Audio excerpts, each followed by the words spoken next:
It's finally here. It is verdict day in the longest mischief trial in Canadian history, the trial of Freedom Convoy protesters and alleged leaders Tamara Lich and Barber. They are co-accused of different charges, including mostly mischief-related charges, counseling mischief. There might be intimidation in there. It's been a long time. This has been going on. The trial itself started, I believe, in September 2023. I might be off on that, but it's been a while. And there's been over 40 days of court time. That's insane. That is so much longer than the vast majority of trials, including complicated murder trials, terrible violent crime trials, for mischief, because people had the audacity to stick up to the government of Canada and demand our personal bodily autonomy back at a time when it was being taken away, when people were being subjugated to being separated, everyone was being broken down into their groups, everyone was being turned against each other. It was a power play by the government to do that, because the more we're at each other, the less we're paying attention to them.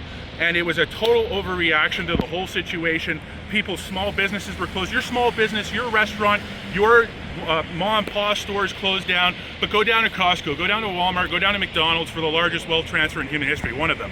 And nobody really likes to talk about that very much.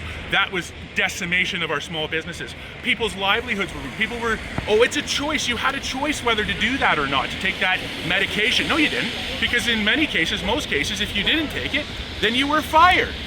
So that's not a choice, that's called coercion. That's not informed consent. That's not that's making a decision under duress. So finally, people come to, and there's so many other things that happened. The families ripped apart, the mental health crisis, the terrible loss of people who couldn't take it anymore. I can't really say the word of what that's called, but you know what it is.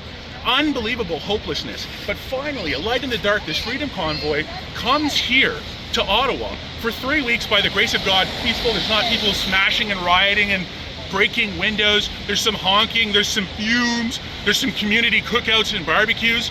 And then at the end of it all, the largest public order police operation in Canadian history, violently squashing the protests. Someone was hit with a horse, Candace Sato. She's amazing, Sarah, sorry. She got hit by the horse. They were beating the heck out of people with their 4-foot beaten sticks on the line. It was not a Canadian sight. And then we even had Marco Mendicino, the former Safety Minister, now Chief of Staff to Mark Carney, and the former Minister of Justice, David Lametti, joking in a private chat about sending tanks to crush the protesters. That's not okay.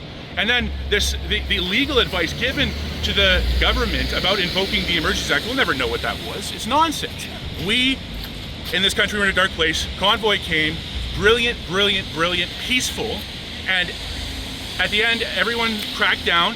People arrested and charged, dragged through the court system endlessly. How many violent criminals are let off? How many violent criminals are they making deals with? People who have done terrible things, but how dare you stand up to the government, right? That's the message here. That's chilling.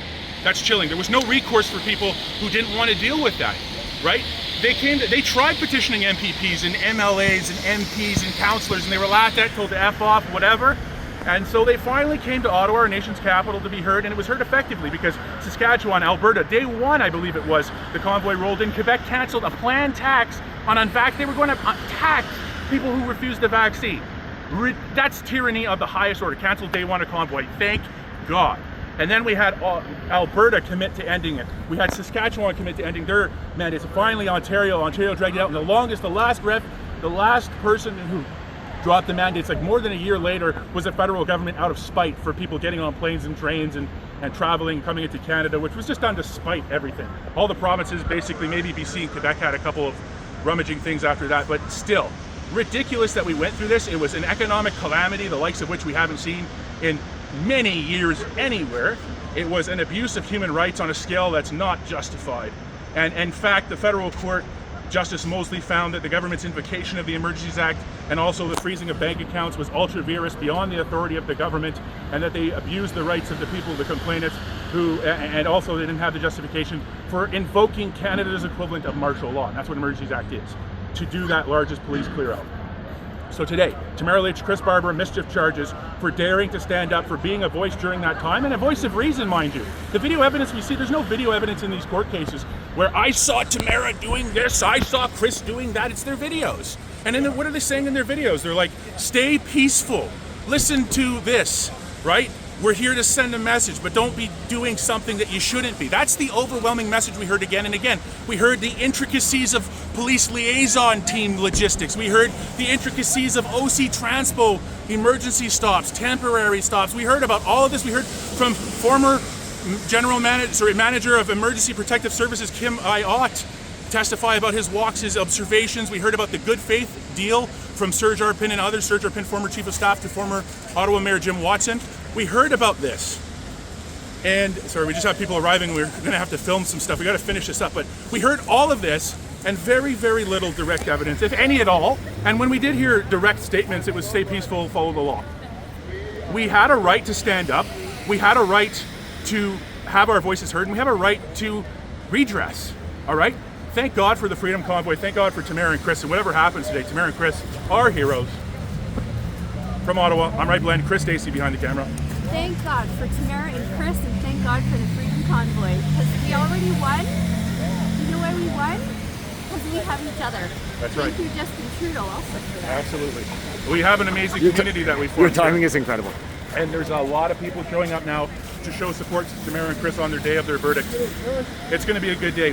No matter what happens, we already won, and God's on our side.